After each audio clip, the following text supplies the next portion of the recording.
Lá com o estudo aí sobre Guimarães Rosa, tá? Na aula passada, nós já fizemos uma introdução à literatura do Rosa, começamos a falar sobre sua obra mais importante, que é o Grande Sertão Veredas, né? Mas ficamos apenas aí na introdução à obra. Hoje nós vamos falar então um pouquinho mais aprofundadamente sobre o Grande Sertão Veredas, para depois aí sim nós passarmos a obra cobrada aí no vestibular, que é o Campo Geral, tá? Uma das novelas aí do Guimarães Rosa, é, publicada no mesmo ano aí de Grande Sertão Veredas, tá? Vamos voltar então lá no nosso PowerPoint. Eu tinha já começado na aula passada aqui, deixa eu só carregá-lo, o estudo do Grande Sertão, e nós então falávamos a respeito da perspectiva aí, só um minutinho para cá, isso, na questão da travessia, né? Que desde o título da obra, nós já temos então em mente essa perspectiva, né, das veredas, desses caminhos, não apenas os cursos d'água, mas os atalhos, né, dentro aí do Grande Sertão, que são percorridos então por essa população local. E aí esses personagens de Guimarães Rosa, que vão ser justamente característicos desse espaço sertanejo, do sertão de Minas, né? Então, o trabalhador rural, o jagunço, o proprietário de terras, então toda essa gama aí de personagens que vai compor aí o romance, assim como as novelas e os contos de Guimarães Rosa, tá? Nós paramos então na primeira travessia, que é a questão da travessia geográfica, que diretamente está relacionada aí a esse espaço muito peculiar que Guimarães Rosa traz para a literatura brasileira. Pensando que nós já tivemos ali o sertão nordestino, o Pampa Gaúcho, retratados aí em literatura, em Guimarães Rosa o espaço, por excelência aí das suas narrativas, é esse sertão mineiro, tá? E aí, né, pegando agora já Grande Sertão Veredas, nós vamos ter o protagonista, né, o Riobaldo, que é o nosso, vamos lá, é o herói aí nesse espaço sertanejo, né, ele é a figura central, que também narra a história. Então, estamos diante de um personagem que é ele o protagonista da história, e é ele também o narrador, né, que vai contar aí a sua vida e os episódios singulares pelos quais aí ele passou ao longo da sua trajetória, sobretudo na época da jagunçagem. Tá? Já falamos que a narrativa de Grande Sertão Veredas ela é toda distorcida com relação à forma tradicional de narrar, né? Então, nós vamos ter aí uma fragmentação dos episódios, né? Vamos lembrar que na aula passada eu comentei que as 100 primeiras páginas praticamente são fragmentos soltos, né? Porque ele vai passar por muitos assuntos, né? Ele vai transitar de um assunto ao outro, que são os grandes temas que a gente vai enxergar lá na frente na obra, mas não necessariamente nós temos aí a questão biográfica, quer dizer, o narrador está falando tanto, mas qual é a história dele? Qual é a história da vida dele? É isso, nós vamos ter que vencer essa primeira etapa para chegar nessa história mais ou menos organizada, mas também já pensando que daí para frente até o final do livro, nós não vamos ter bonitinho ali cronologicamente os eventos descritos. Então, nós vamos falar hoje das 7 sequências, né, narrativas de Grande Sertão. Imaginem que é um romance, todo ele escrito num único bloco, então não há divisão em capítulos. O máximo que nós temos aí para quem pesquisa a obra e quem conhece mais a fundo a estrutura de Grande Sertão, é essa divisão em sequências, né? Quer dizer, as etapas da narrativa que estão ali em função do personagem Riobaldo. Por isso mesmo, é uma obra tão complexa que choca e espanta muitos leitores a princípio, né? Alguns que não conseguem passar das primeiras páginas porque realmente não conseguem atravessar todo aquele enigma, todo aquele quebra-cabeça linguístico colocado em cena ali pelo Guimarães Rosa, tá? A segunda travessia, então já temos aí a travessia geográfica, que é a relação, então, do personagem Riobaldo com o cenário, com aquele espaço do sertão mineiro, tá? A segunda travessia é a travessia literária. Então, nós vamos ter as infrações e violências contra as convenções do narrar, que fazem parte aí desse segundo processo. Já falamos que a linguagem de Guimarães Rosa é uma linguagem altamente trabalhada, né, não só pela questão aí de retomada de arcaísmos, pela construção de neologismos, mas inclusive pela mistura, pela fusão de lexical, né, de elementos mórficos de diferentes idiomas, pela questão poética da construção do texto, então as onomatopeias, as aliterações, o ritmo da linguagem. Então, todo esse processo, essa violência, no bom sentido, feita contra a prosa tradicional, está presente aí nessa perspectiva narrativa, né? E aí, no caso, esse narrador que vai nos contar a história, né? Então, é o tipo de obra em que, tão interessante quanto o que está sendo contado pelo narrador, é a gente prestar muita atenção na forma como isso é contado, né? na maneira do Riobaldo se expressar, na forma como ele constrói o discurso, porque isso, claro, é a grande marca aí da produção textual de Guimarães Rosa. Então, nessa travessia, né, o seguinte problema surge diante do autor. Qual é o discurso que dá conta da realidade? Então, quer dizer, estamos diante de um narrador que tem, sim, né, um mínimo de letramento, então não é uma figura ignorante, ele estudou, inclusive vai chegar um momento em que ele vai ser contratado aí para cuidar das correspondências de uma certa figura importante ali do sertão, mas ele não é uma pessoa culta, né? Então o Riobaldo é alguém que teve aí uma instrução básica, tinha uma certa proteção, né? O seu padrinho que era fazendeiro, depois ele vai trabalhar para o Zé Bebelo, né? Essa figura emblemática aí do sertão como uma espécie de escrivão, né? Alguém responsável ali pelos documentos e pelas correspondências do Zé Bebelo, para depois entrar para a jagunçagem. E aí só no final, depois de tudo isso, né, recebida aí uma certa herança, o Riobaldo acaba se aposentando aí como um fazendeiro, tá? Mas não é uma figura, então, instruída conforme a nossa perspectiva de educação, de diversidade, de ensino acadêmico. Então, é uma pessoa que está buscando aí a sua forma de discurso, né?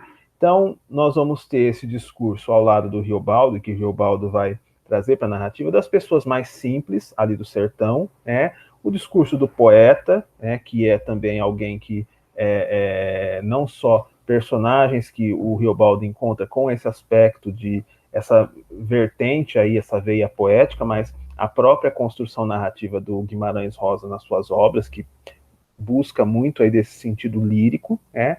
A do teólogo, a do filósofo, a do cientista, do político, do homem erudito, instruído e lírico. Então, quer dizer, é um jogo de linguagens aí, porque, na verdade, o que nós temos diante dos nossos olhos é uma confissão de Reobaldo, né, que quer, de certa forma, solucionar um problema da sua vida passada, que é justamente, nós vamos falar depois com mais calma disso, o problema de um suposto pacto que ele teria feito com o diabo. Então nós vamos entender a narrativa como o relato e a confissão de um homem que agora, se aproximando do fim da vida, quer que alguém lhe explique se o diabo existe ou não, porque agora existe um peso nas costas dele, né? Quer dizer, será que ele fez realmente esse pacto? Será que ele vai pagar por isso? Por isso que esses discursos da teologia, da filosofia, da ciência acabam se misturando aí no decorrer da obra, tá?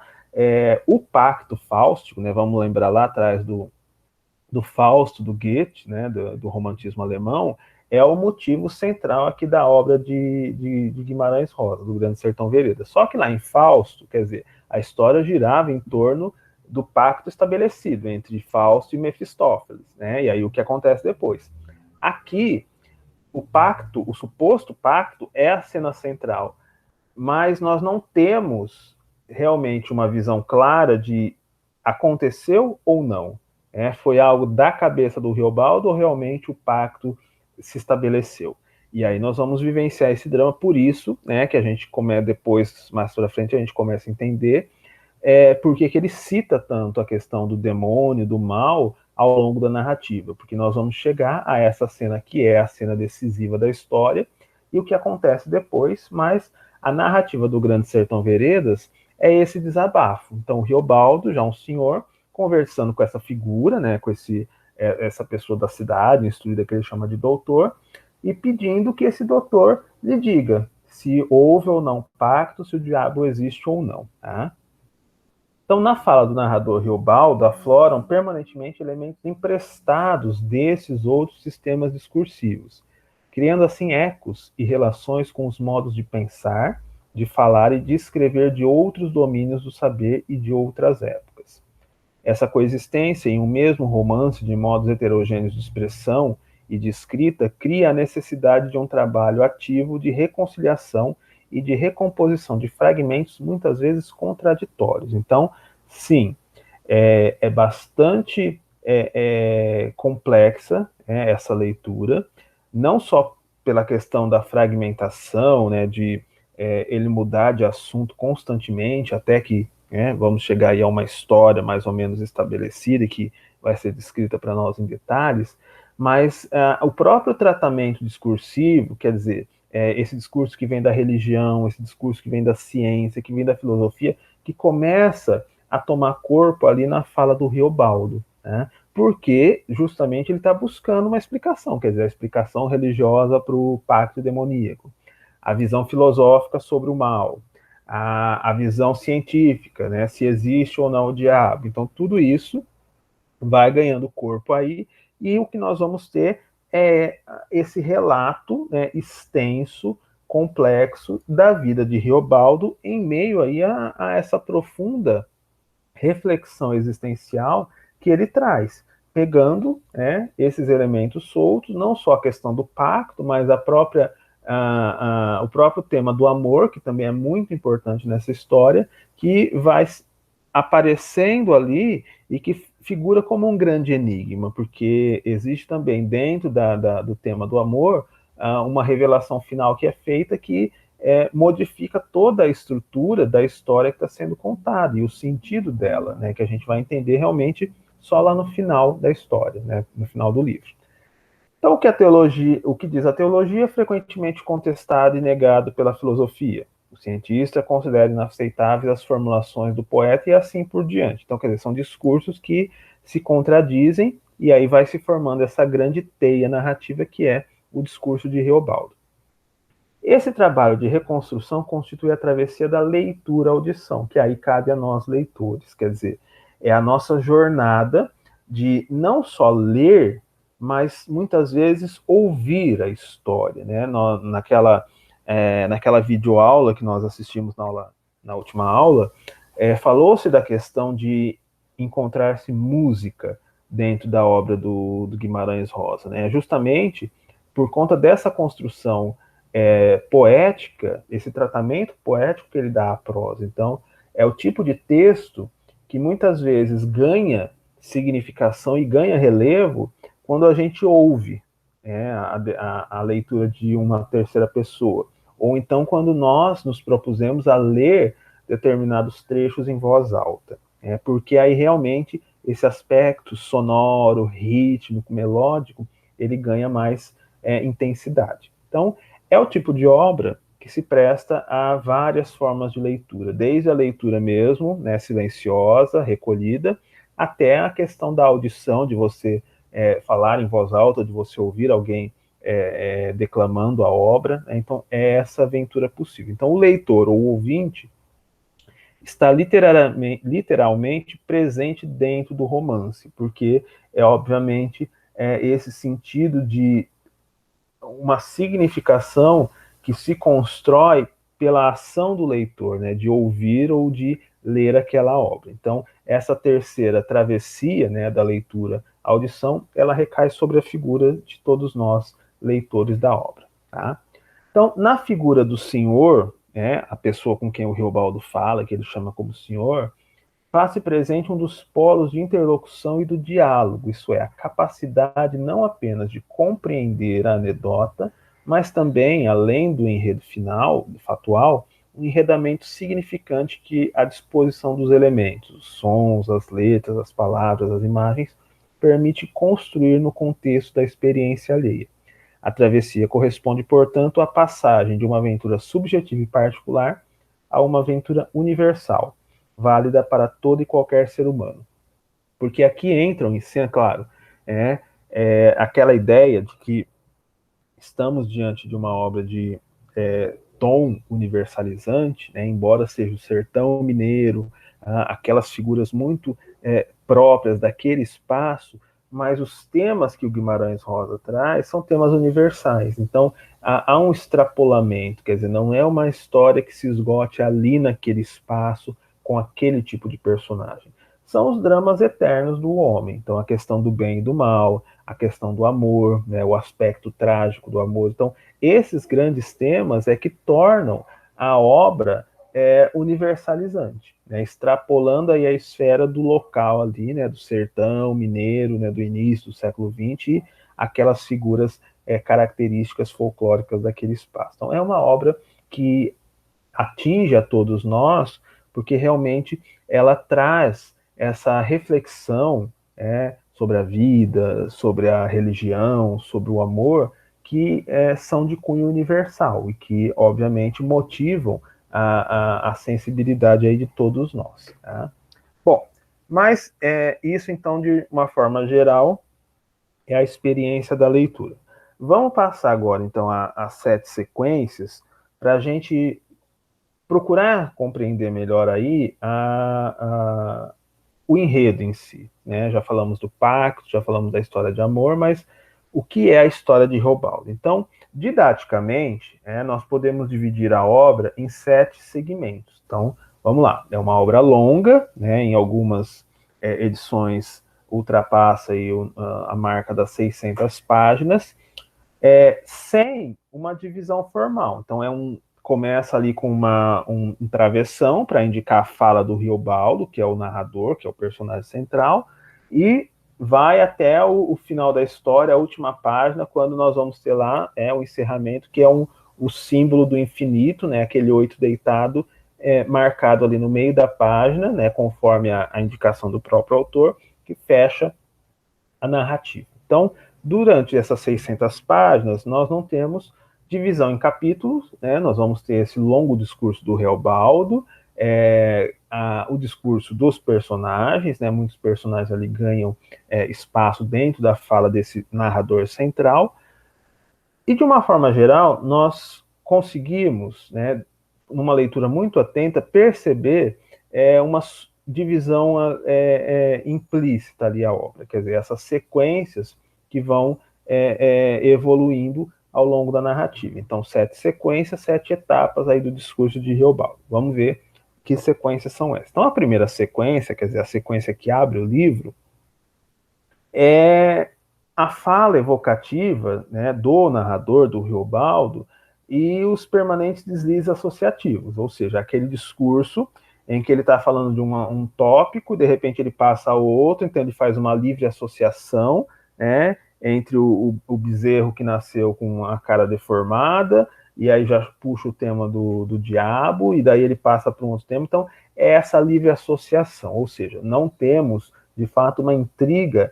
estabelecida cronologicamente. Ele vai evocando temas. Parece que, na verdade, é um grande fluxo de consciência, e aí tudo vai passando aí pelo discurso do narrador. Então, em lugar de uma história articulada, o narrador fornece algo como um inventário de episódios fora de lugar, ou seja, sem ponto de referência fixo.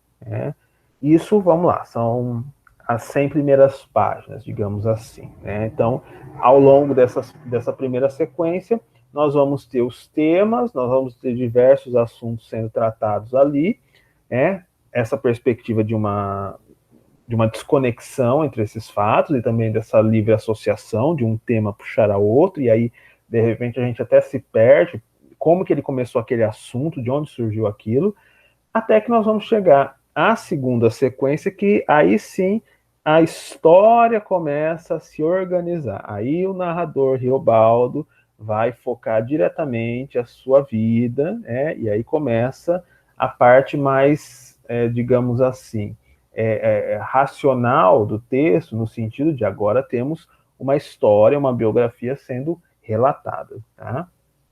Então, a segunda sequência ao qual segue-se a ordem de um relato estritamente cronológico, constituído por uma biografia sumária de Riobaldo. Então, essa segunda sequência seria, digamos, a introdução à história do Riobaldo, porque nós vamos pegar a primeira parte aí da vida de Riobaldo até o início da sua vida adulta, para entender quem é esse sujeito. Então, vamos lá. Então, vai citar aí no texto a infância com a mãe, né? Então sabemos que Riobaldo foi criado pela mãe, que ele é órfão de pai, supostamente órfão, depois nós vamos descobrir que, na verdade, o padrinho, o suposto padrinho é o pai do Riobaldo, né?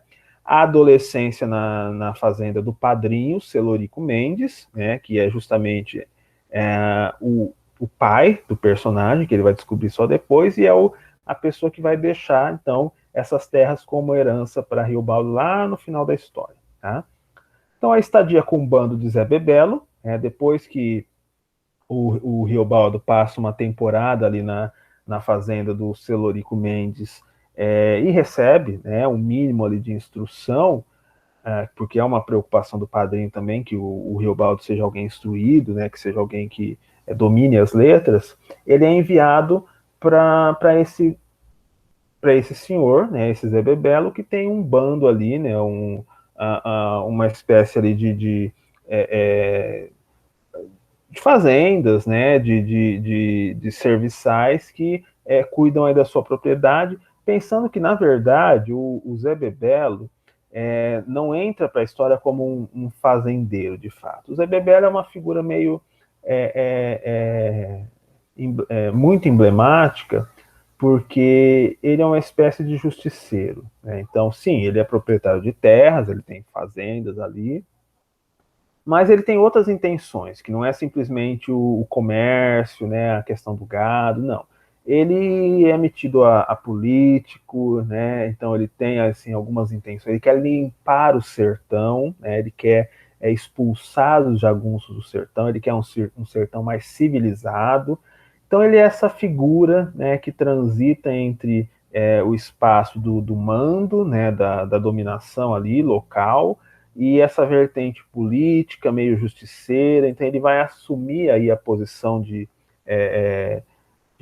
não de um delegado, mas de alguém com autoridade, alguém que traz aí traz isso uma tropa que vai prender e vai expulsar esses jagunços do sertão, tá? E na fazenda de Zé Bebelo, o Riobaldo começa a trabalhar então como uma espécie de secretário, ele lê, ele escreve bem, então ele vai cuidar dessa parte. E aí ele ouve essas histórias de jagunçagem, do Joca Ramiro, o grande chefe dos jagunços aí do sertão mineiro, e ele começa a se encantar com essa vida, Ele chega um momento em que ele abandona o Zé Bebelo e vai atrás do bando do Joca Ramiro. Ali, entre os jagunços do Joca Ramiro, ele vai reencontrar um menino que ele conheceu lá atrás, na sua infância, o Reinaldo, chamado também de Diadorim. Tá? Então, Diadorim, que é uma das figuras centrais aí do bando do Joca Ramiro, e o Riobaldo se encanta com aquele rapaz. Na verdade, desde a infância, ele já chama a atenção, porque o menino tem os olhos muito verdes, diferente ali daquele espaço sertanejo, das pessoas mais morenas, então chama a atenção esses olhos verdes, mas é um encontro muito passageiro ali na infância, e agora, quando ele vai atrás do bando do Joca Ramiro, ele reencontra o Reinaldo, né, também chamado de Diadorim, e os dois vão ser grandes amigos, vão ser parceiros ali na jagunçagem, né? E é o Reinaldo que introduz aí, então, o Riobaldo no bando do Hermógenes, que também é uma figura central e que vai assumir os ares de vilão da história. Quer dizer, é ele ali na frente que vai provocar toda a reviravolta na narrativa. Então, até aí, a segunda sequência, agora sim com uma história já organizada. Tá? A terceira, aí sim, já em plena luta no sertão, né? Então é um romance que traz muito também desse aspecto da luta, das batalhas, né? Dos tiroteios, né? Da disputa entre bandos. Então, o Reobaldo, a princípio, ele está lutando ao lado do Hermógenes, né? Que é um dos líderes ali do bando do Joca Ramiro. Nós vamos ter essa visão de contraste e contradição entre o Hermógenes e o Joca Ramiro, né, que vai culminar na cena do julgamento na Fazenda Sempre Verde. Então, o Hermógenes é aquela figura mais abrutalhada, mais tacanha, mais maltrapilha também, né? Então, vamos pensar naquelas feições bem decompostas, né? A boca faltando dentes. Então, ele é aquela figura mais grotesca, enquanto que o Joca Ramiro é aquela figura mais imponente, quer dizer, ele é elegante, ele fala bem, ele tem porte, então o Reobaldo percebe, né, o porquê daquela hierarquia, por que o Joca Ramiro é o grande líder aí da jagunçagem do sertão, tá? E vai chegar um momento, então, que o Zé Bebelo vai entrar em conflito contra o bando aí do Joca Ramiro, vai ser capturado e vai ser julgado. Então é essa cena do julgamento, em que há uma grande discussão ali entre Zé Bebelo e Joca Ramiro, culminando então com a sentença. O Joca Ramiro vai poupar a vida do Zé Bebelo e vai bani-lo do sertão. Então ele fala, olha, enquanto eu estiver vivo, você não pode mais voltar aqui para o sertão de Minas, você está expulso. E aí sai de cena o Zé Bebelo, e a terceira sequência culmina então com o assassinato do Joca Ramiro. O Hermógenes, a traição, mata o Joca Ramiro e se apropria aí de parte do seu bando. Então esse bando agora está dividido em dois: aqueles que seguem o Hermógenes e aqueles que vão lutar, né, por vingança contra o assassino aí do Joca Ramiro. A quarta sequência é muito rápida, né, são poucas páginas, mas é aquela espécie de suspensão. Então, diante de uma grande cena, né, que é o assassinato do Joca Ramiro, nós vamos ter esse fluxo narrativo suspenso, e aí voltam as divagações. Então, uma espécie de parênteses metanarrativo, pois vai dissolver aí essa sintaxe, essa questão da história propriamente, aí voltamos àquele esquema de pensamentos soltos, né? Fluxo de consciência do narrador, e aí temas e imagens, né? Os grandes temas da obra, a morte, o mal, o diabo, o amor, que voltam à cena, tá? Porque também desse suspense, né, quer dizer, dessa suspensão da ação, nós vamos passar ao que seria a segunda etapa da história, ou seja, a vingança contra o assassino de Joca Ramiro, tá?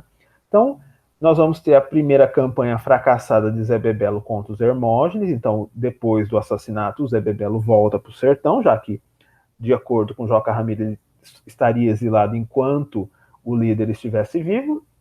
Joca Ramiro morreu, o Zé Bebelo volta. E o Zé Bebelo, ele tem essa hombridade, né? Ele sabe que há uma grande diferença entre a postura do Joca Ramiro e a postura do Hermógenes, né? Que o Hermógenes é o grande bandido, ele é um grande vilão.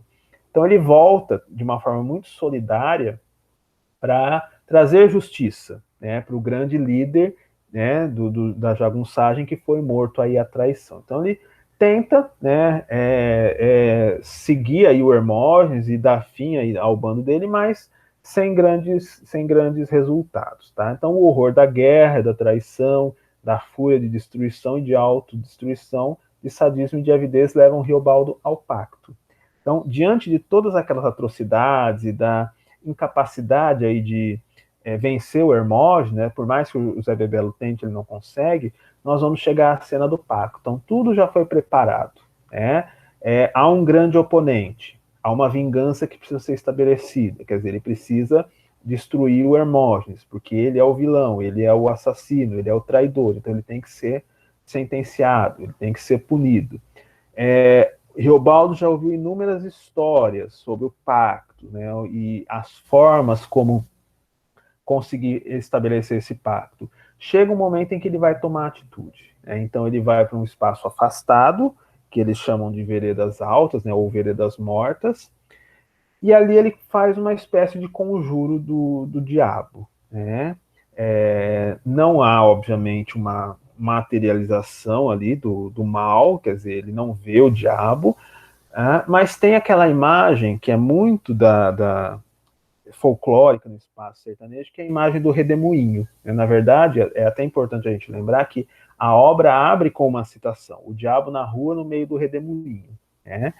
Então é aquela imagem do redemoinho passando e olha, dentro do redemoinho tem o diabo, né? E aí o pacto que se estabelece, que vai reaparecer lá na frente no final, quando no duelo final, justamente naquele momento, o redemoinho começa a passar.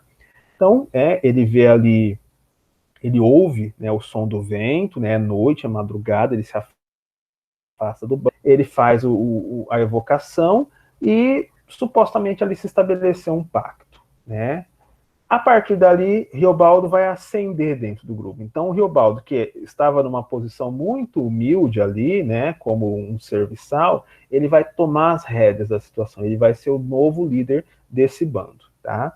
Então, após o pacto, Riobaldo assume a chefia do bando com o nome de Urutu Branco, em atmosfera de alegria exaltada, né? Então, até então ele era chamado de Tatarana, né, o apelido dele ali no grupo. De repente, ele assume a chefia do bando e aí passa a ser conhecido como Urutu Branco, né? Então, a representação da guerra e distorção pelas imagens, símbolos e metáforas do feminino e da sexualidade também aparecem aqui.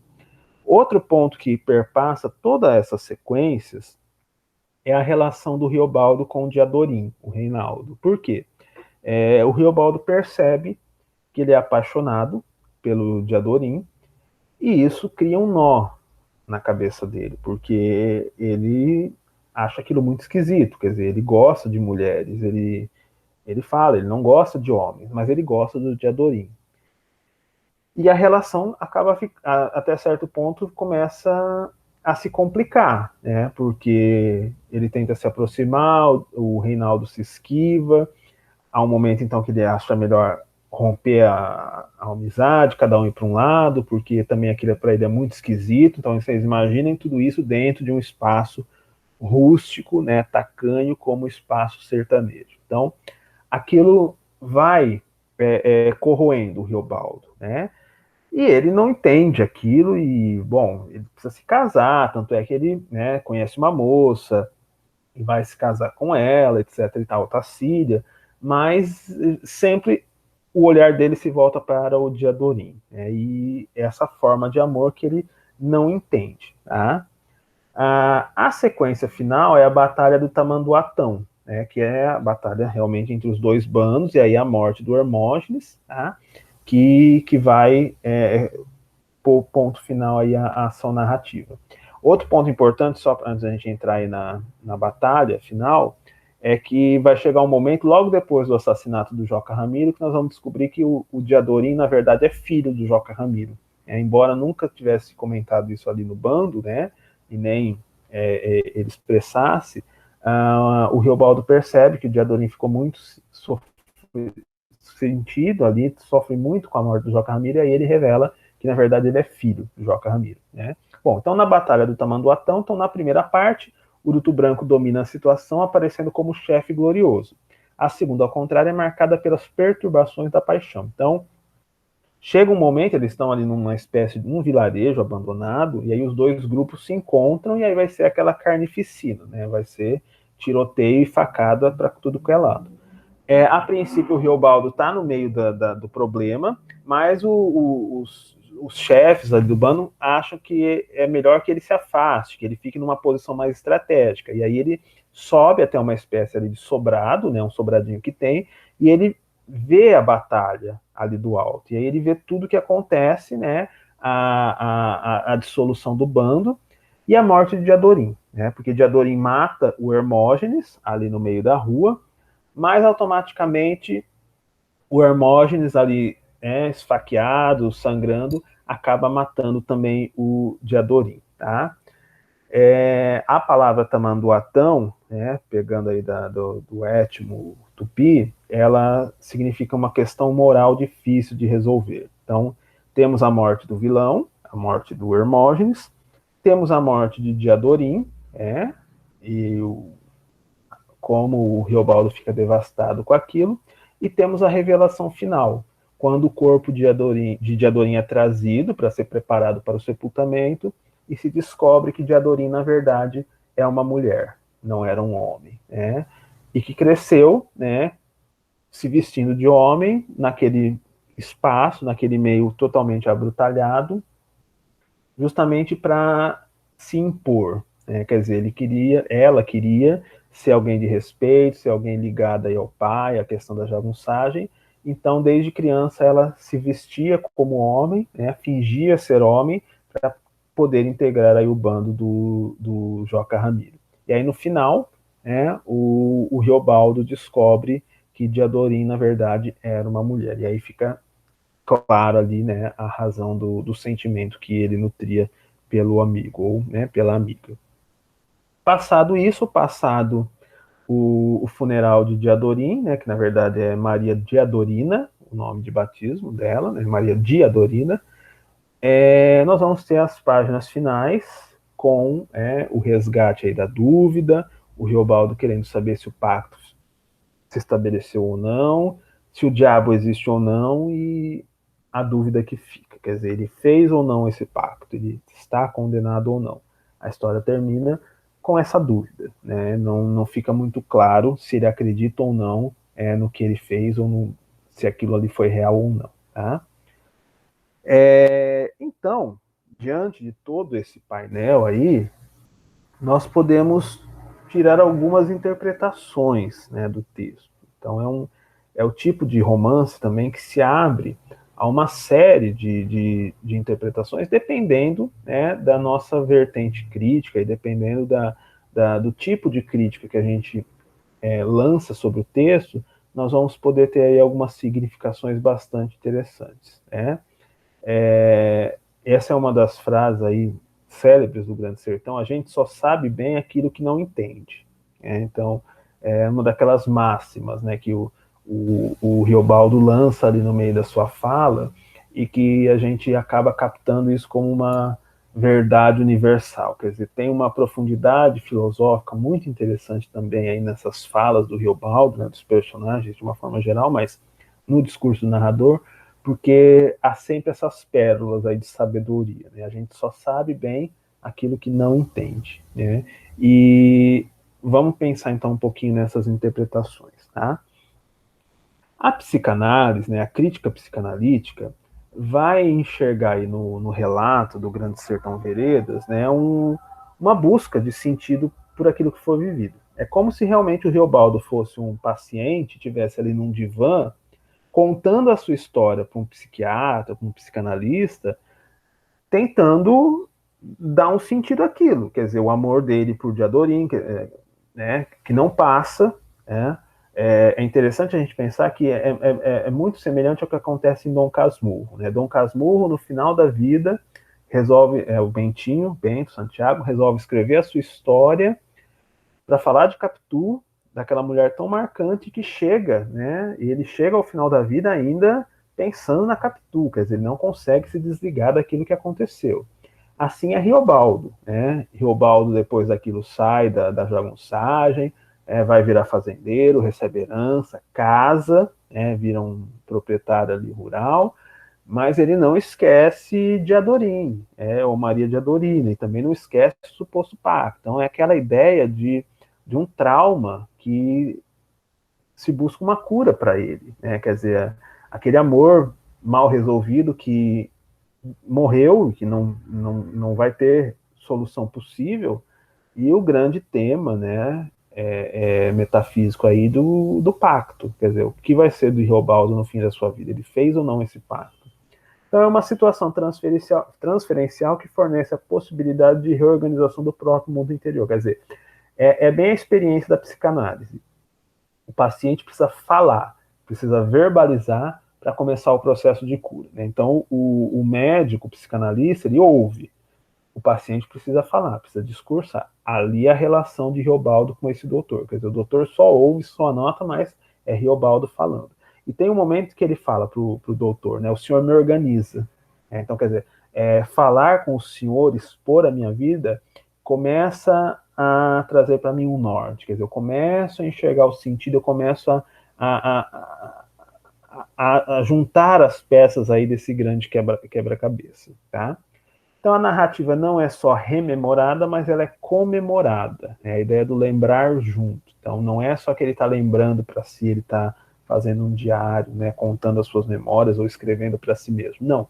Ele está falando para alguém. Quer dizer, é a ideia de você compartilhar a experiência, e esse compartilhar, esse verbalizar, de certa forma, pode trazer aí uma saúde, uma paz de espírito para essa figura tão problemática. As situações traumáticas têm a possibilidade de voltar ao lugar cristalizado que ocupavam, de serem revividas emocionalmente e como que reeditadas no coração.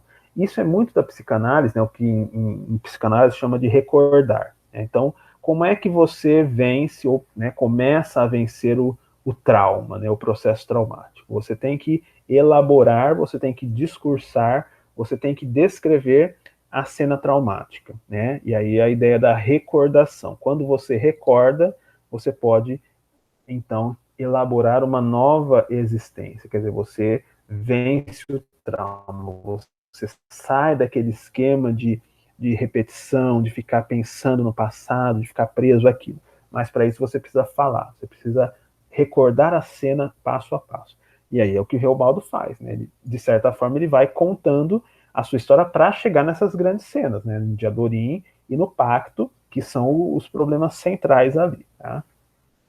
Agora, saindo do campo da psicanálise e pegando aí a questão do romance de formação, que nós já falamos bastante também aí, o romance de formação do século XIX, alguns críticos encontram esse aspecto, né, do personagem que se forma. Então nós acompanhamos a vida de Riobaldo, os seus percalços, os seus dilemas, a superação dos problemas. Então ele se forma como sujeito. Então as andanças e vivências de Riobaldo, em meio à grande guerra jagunça, perfazem uma trajetória que envolve igualmente princípios e fundamentos da tradição do romance de formação e desenvolvimento, né? Embora, claro, há uma linha muito consistente aí da crítica que fala que essa história do romance de formação morreu no início do século XX, né? Que o romance de formação era muita experiência do sujeito diante do universo capitalista, o universo burguês lá atrás, né, do século XIX.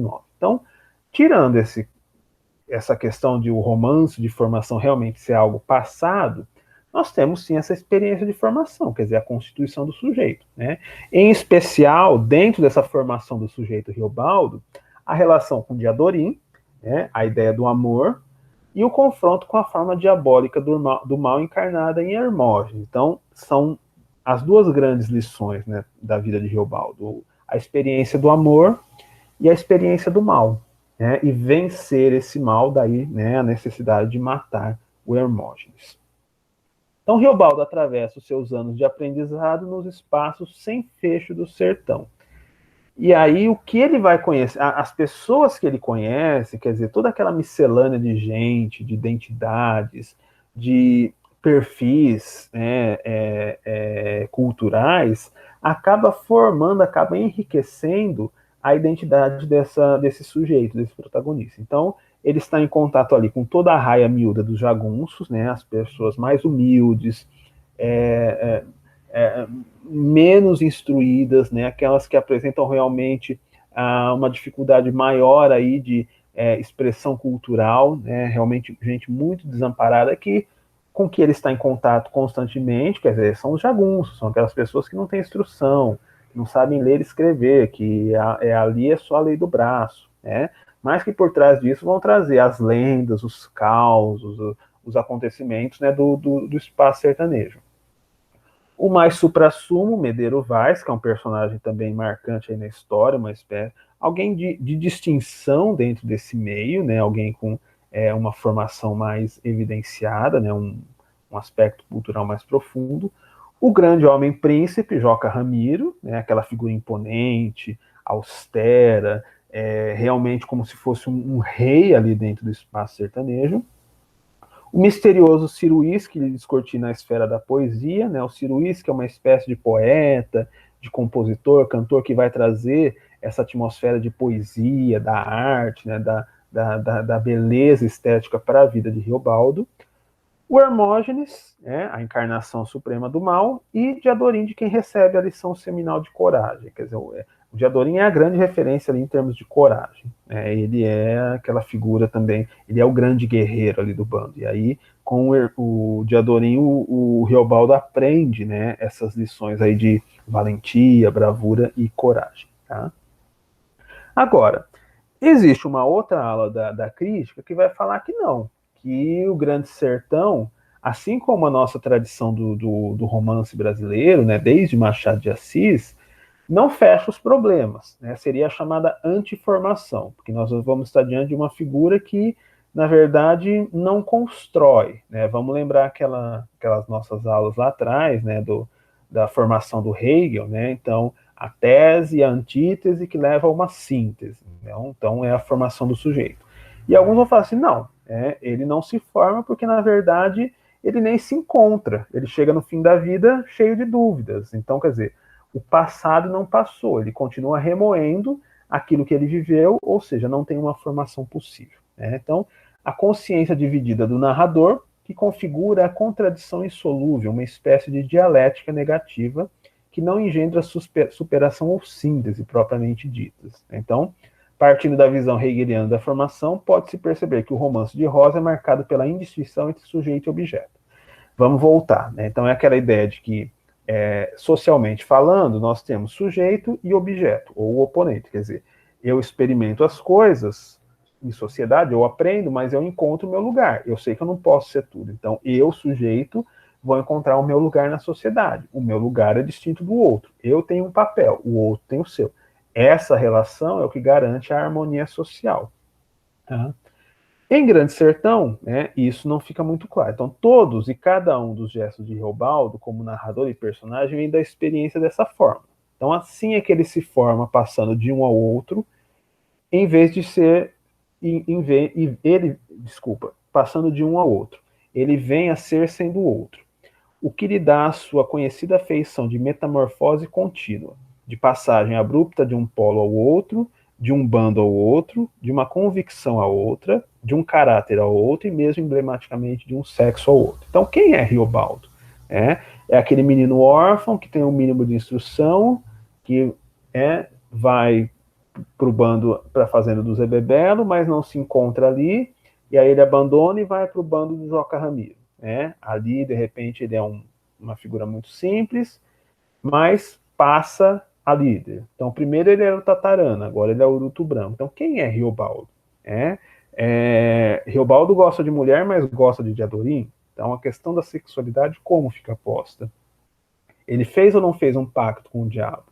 Então, de novo, é aquela imagem pendular da figura inconstante. O Riobaldo não sabe o que quer exatamente. Ele quer uma coisa, mas quer outra. Então, ele vai passando de um estágio ao outro, e isso não é formação. Quer dizer, você não constitui nada, você não cria nada.